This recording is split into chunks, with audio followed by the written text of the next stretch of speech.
नमस्कार दोस्तों। इस वीडियो में हम भारतीय राजनीति से संबंधित महत्वपूर्ण प्रश्नों को करवाने वाले हैं। इन प्रश्नों का लगभग सभी प्रतियोगी परीक्षा में पूछे जाने की पूर्ण संभावना है, तो इस वीडियो को ज़रूर देखें।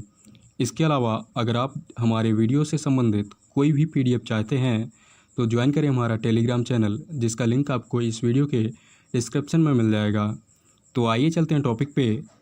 पहला क्वेश्चन है, संविधान को बनाने में कितना समय लगा था? तो संविधान को बनाने में 2 वर्ष 11 महीने तथा 18 दिन का समय लगा था। अगला क्वेश्चन है, संविधान को बनाने के लिए कुल कितने सत्र हुए थे? तो संविधान को बनाने के लिए कुल 11 सत्र हुए थे तथा इन 11 सत्रों को पूरा करने में 165 दिन का कुल समय लगा था। अगला प्रश्न है, भारत में कम्युनिस्ट पार्टी की स्थापना कब हुई थी?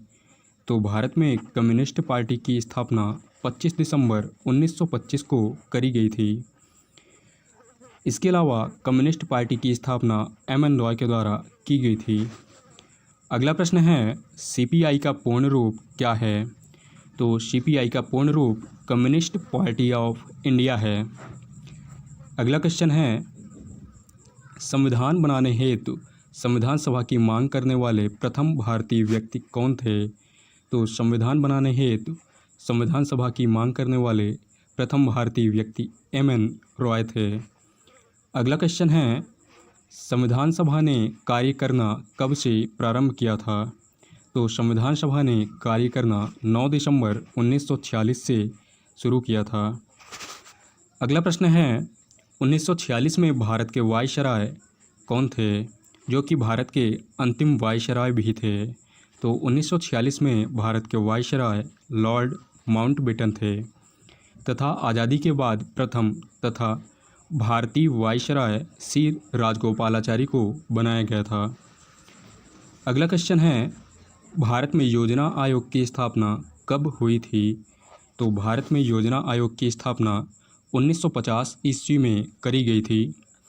अगला क्वेश्चन है, भारत में कुल कितनी पंचवर्षीय योजना आई हैं? तो भारत में कुल 12 पंचवर्षीय योजना आई हैं।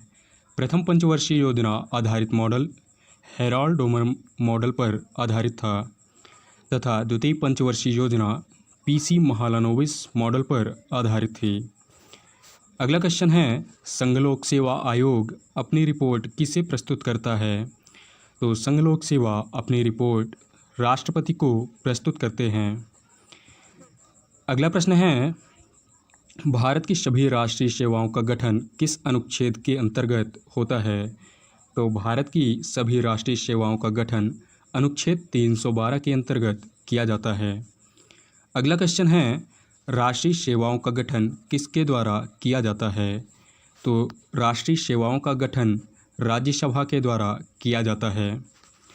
अगला प्रश्न है, संविधान सभा के पहले तथा अस्थायी अध्यक्ष कौन थे? तो संविधान सभा के पहले तथा अस्थायी अध्यक्ष डॉक्टर सच्चिदानंद सिन्हा को बनाया गया था तथा संविधान सभा के प्रथम स्थायी अध्यक्ष डॉक्टर राजेंद्र प्रसाद को बनाया गया था।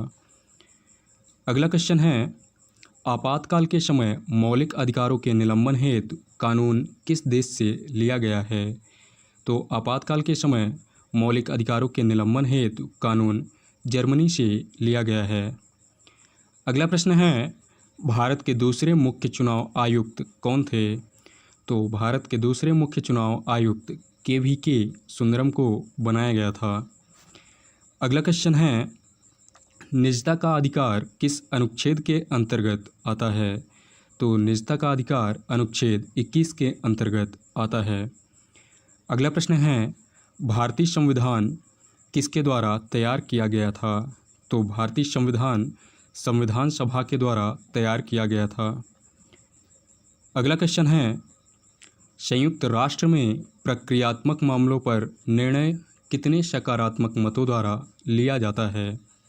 तो संयुक्त राष्ट्र में प्रक्रियात्मक मामलों पर 9 सकारात्मक मतों के द्वारा निर्णय लिया जाता है। अगला क्वेश्चन है, स्विट्जरलैंड के राष्ट्रपति का कार्यकाल कितना होता है? तो स्विट्जरलैंड के राष्ट्रपति का कार्यकाल 1 वर्ष का होता है। अगला क्वेश्चन है, भारतीय संविधान में भाषाएं किस अनुसूची के अंतर्गत आती हैं? तो भारतीय संविधान में भाषाएं 8वीं अनुसूची के अंतर्गत आती हैं। अगला प्रश्न है, लोकतंत्र के 2 रूप कौन कौन से हैं? तो लोकतंत्र के 2 रूप प्रत्यक्ष और अप्रत्यक्ष रूप हैं। अगला क्वेश्चन है, संघ लोक सेवा आयोग के सदस्य को किसके द्वारा हटाया जा सकता है? तो संघ लोक सेवा आयोग के सदस्य को यानी कि यूपीएससी के सदस्य को राष्ट्रपति के द्वारा हटाया जा सकता है। अगला क्वेश्चन है, श्रीलंका को स्वतंत्रता कब प्राप्त हुई थी? तो श्रीलंका को स्वतंत्रता 4 फरवरी 1948 के दिन प्राप्त हुई थी। अगला प्रश्न है, लोकतंत्र की सफलता किस पर निर्भर करती है?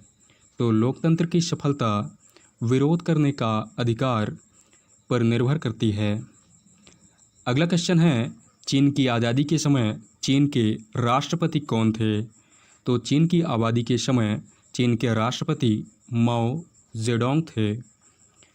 अगला क्वेश्चन है, भारतीय संविधान में संवैधानिक उपचारों का अधिकार किस अनुच्छेद में प्रदान किया गया है?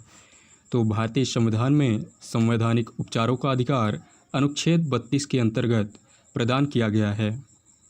अगला प्रश्न है, लोकसभा का सदस्य बनने के लिए कितनी आयु होनी चाहिए? तो लोकसभा का सदस्य बनने के लिए 25 वर्ष की न्यूनतम आयु होनी चाहिए।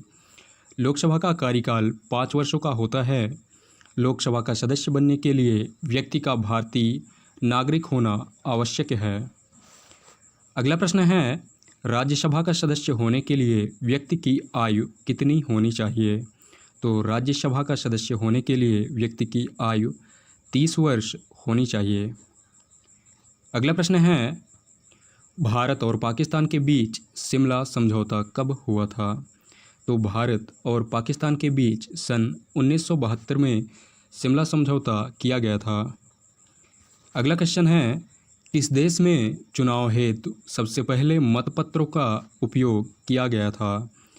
तो इंग्लैंड में चुनाव हेतु सबसे पहले मतपत्रों का उपयोग किया गया था। अगला प्रश्न है, साधारण कानून का अर्थ क्या होता है? तो साधारण कानून का अर्थ सरकार द्वारा कानून बनाना और उसे लागू करना है। अगला प्रश्न है, स्वतंत्र भारत के पहले वित्त मंत्री कौन थे? तो स्वतंत्र भारत के पहले वित्त मंत्री आर.के. शनमुगम चेट्टी थे। अगला क्वेश्चन है, भीमराव अंबेडकर के द्वारा भारतीय संविधान के किस अनुच्छेद को संविधान की आत्मा कहा गया है? तो डॉक्टर भीमराव अंबेडकर के द्वारा अनुच्छेद 32 को संविधान की आत्मा कहा गया है। अगला क्वेश्चन है, राष्ट्रपति द्वारा वित्त आयोग का गठन कितने वर्षों में किया जाता है? तो राष्ट्रपति के द्वारा हर 5 वर्ष के बाद वित्त आयोग का गठन किया जाता है।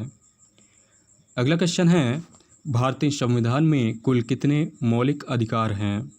तो भारतीय संविधान में कुल 6 मौलिक अधिकार हैं। अगला प्रश्न है, जर्मनी में नाजीवाद की वकालत किसके द्वारा की गई थी? तो जर्मनी में नाजीवाद की वकालत एडोल्फ हिटलर के द्वारा करी गई थी। अगला क्वेश्चन है, अंतर्राष्ट्रीय न्यायालय में न्यायाधीशों की कुल संख्या कितनी होती है? तो अंतर्राष्ट्रीय न्यायालय में न्यायाधीशों की कुल संख्या वर्तमान में 15 है।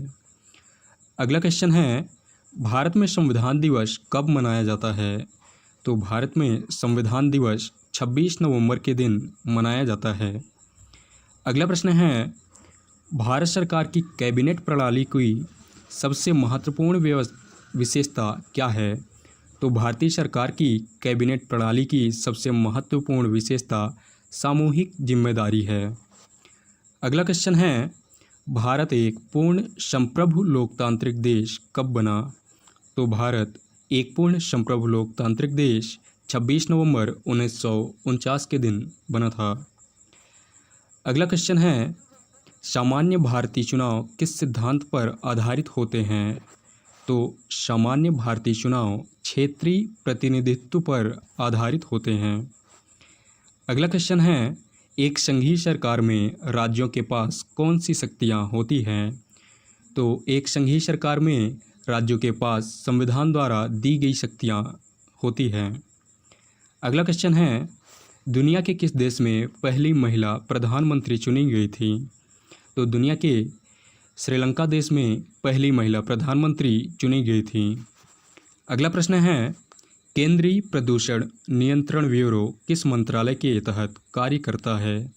तो केंद्रीय प्रदूषण नियंत्रण ब्यूरो पर्यावरण और वन मंत्रालय के अंतर्गत कार्य करता है। अगला प्रश्न है, आदर्शवाद के जनक के रूप में किसे जाना जाता है? तो आदर्शवाद के जनक के रूप में प्लेटो को जाना जाता है। अगला क्वेश्चन है, किस आयोग के द्वारा 3 भाषा सूत्र सुझाए गए थे? तो कोठारी आयोग के द्वारा 3 भाषा सूत्र सुझाए गए थे।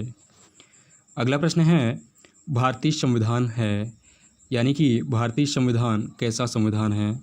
तो भारतीय संविधान एक अर्धसंघीय संविधान है। अगला प्रश्न है, राजनीति और नीतियों से उत्पन्न इंद्रधनुष गठबंधन का प्रस्ताव किसके द्वारा रखा गया था? तो राजनीति और नीतियों से उत्पन्न इंद्रधनुष गठबंधन का प्रस्ताव बराक ओबामा के द्वारा रखा गया था। अगला प्रश्न है, मैं धर्म के बिना एक राजनीति को स्वीकार नहीं करता, यह कथन किसके हैं? तो मैं धर्म के बिना एक राजनीति को स्वीकार नहीं करता, यह कथन महात्मा गांधी जी के हैं। इस वीडियो में इतना ही। वीडियो पसंद आए तो लाइक करें, शेयर करें और सब्सक्राइब करें। धन्यवाद।